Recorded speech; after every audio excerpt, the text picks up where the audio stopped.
With all of the new iPhones coming out with MagSafe support and with the plethora of terrific MagSafe accessories being released, in today's video, I'd like to share with you how to take an older, but still great iPhone like the iPhone X and add MagSafe using a special case. We'll see how well this works with accessories and mounts. I'll cover things like price, charging speeds, show some compatible accessories and features we can add, and perform stress tests on the MagSafe connection. I'll also be happy to answer any questions and perform any tests that you'd like to see in addition to the ones we're about to see. Just drop a comment below. Let's get started. The case I've been using for the past 8 months is by a brand called Gal Apple and comes in at $19.99. Our first impression of the packaging is that it is clean and minimalistic in a nice clean layout. A nice clean design of the case printed on the front with a simplistic logo and an outline of the phone. The cardboard isn't as simplistic or pretty as Apple's, which is a forgivable offense considering it's a solid $20 for the package. We have a folding wallet style box that we pull out, unfold, and get the case in a textured, higher quality feeling enclosing bag. For this video, I forgot to film the original unboxing, so here you'll see the repackaged version. To be honest, I'm glad I forgot to film the original unboxing, since I remember that when I first unboxed the case, it did not have the magnet outlines that you can now see on the back of the case. For me, this is a non-issue, but it's good to be aware of that the magnets might protrude over time.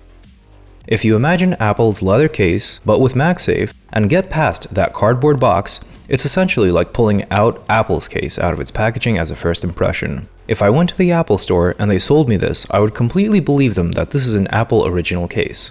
It's similar in appearance, weight, feeling, and texture.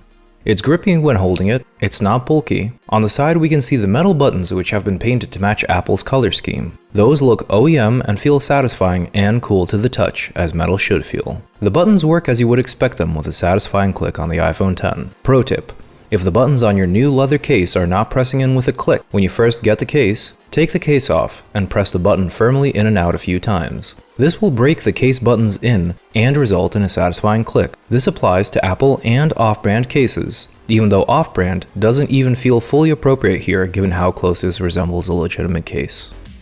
In terms of durability, the case is tough and flexible enough to absorb impacts. In terms of scratch resistance, the case has a few scratches, but has definitely passed the test of time, since we don't see that many on the case and has what one can expect from normal wear and tear.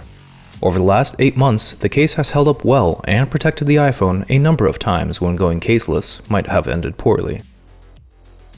In terms of coverage, this fits the iPhone X edges without issues. The case has raised lips on the front and back to protect the screen and camera lens from wear and impacts.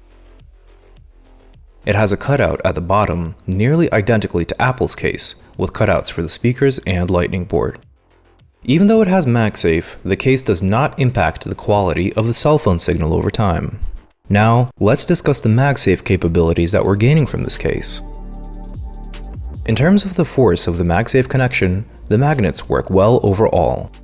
Despite how thin the case is, the magnets are surprisingly strong. The magnets are strong enough to help the device float on the MagSafe charging stand without dropping easily if bumped, and you can also orient the device sideways if need be for watching videos.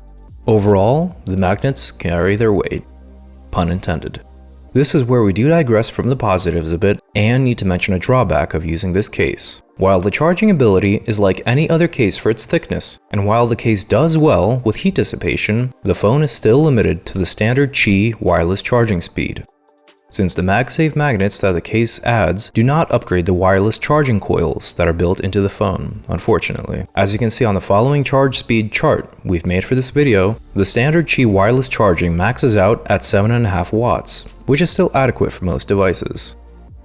It is worth mentioning that with the case, you also get perfect alignment the MagSafe brings every time, even if your phone receives a phone call and normally vibrates out of position, or an alarm goes off that would normally mess the charging up. We're also entirely through the MagSafe review and analysis, but it is worth mentioning a few last positives.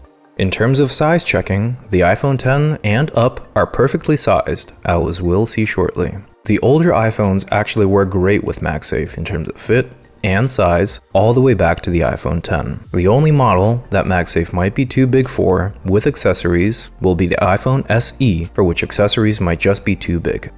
You do get the vertical alignment magnet that is standard on MagSafe with this case, so any compatible accessories with MagSafe that keep the phone aligned work perfectly. This includes, but isn't limited to, charging stands, battery packs, and car mounts. As we can see, we also have a magnetic MagSafe car mount. Thanks to this case, we can now use our phone. We have this lovely USB-C dongle attached to the MagSafe, and now we can use our iPhone 10, older iPhone models, right in the car when driving around. And shortly following is a stability test when accelerating and doing some turns.